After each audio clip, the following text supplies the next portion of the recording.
Hello everyone, welcome back to our channel.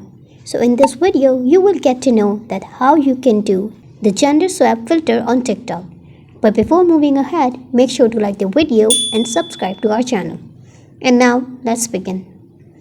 First, open your Play Store app and on the search bar type Face app.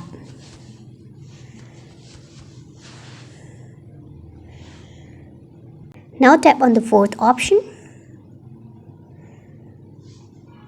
and install it. As I've already installed the app, I'm just gonna open it.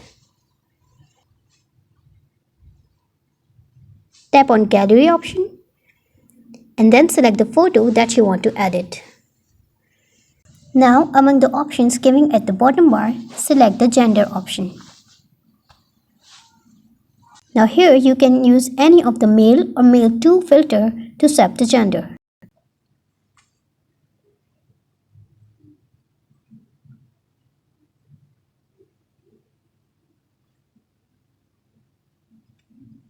You can select anyone that you like. And so through this app, you can use the gender swap filter and use it